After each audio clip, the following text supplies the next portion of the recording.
When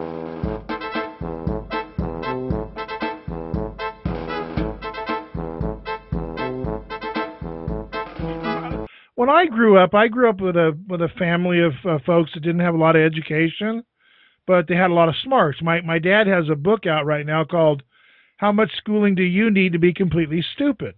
You know, where he just makes the point that my grandmother, my father's mother, was a school marm in a one-room schoolhouse with 8 grades or 12 grades.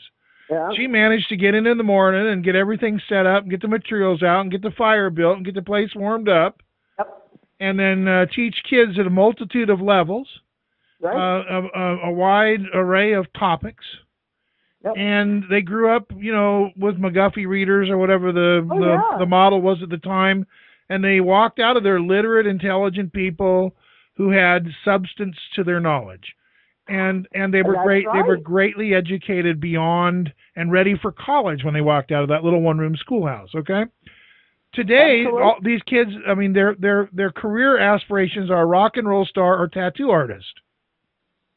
Absolutely. I'm glad you mentioned that, because we have on the American Deception website. This is interesting because it seems to get more hits than anything else there, but it's probably because it's only 8 pages, right?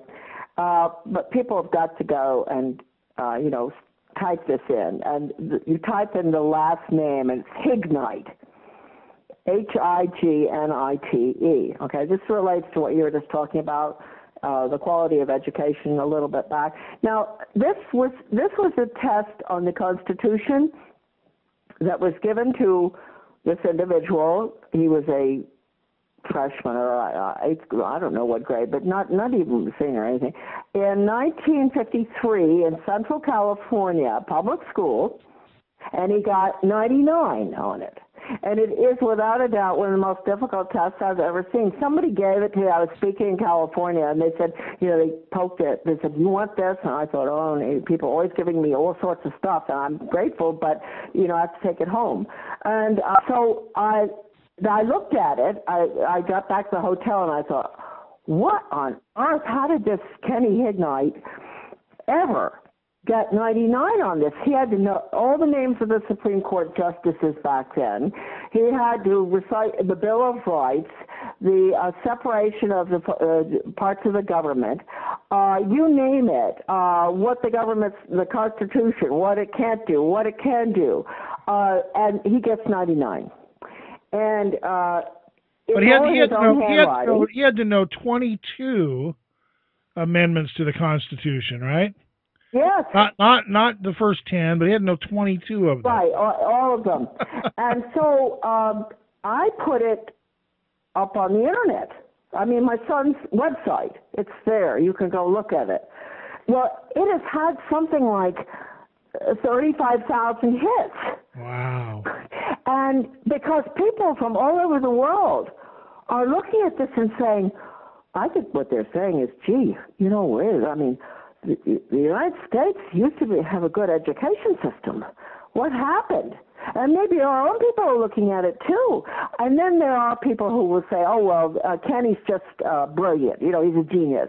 And I say, no, wait a minute. This teacher, she didn't give this just to Kenny. This was a test that she gave to a whole class. And she expected them to know it. And by the way, I did finally find Kenny Hignite. And he called me, and because he's become so famous, right? And he said to me, Charlotte, I'll tell you, that teacher I had in 8th or 9th grade, he said she was the cutest chick you ever saw. And boy, was she hard on us.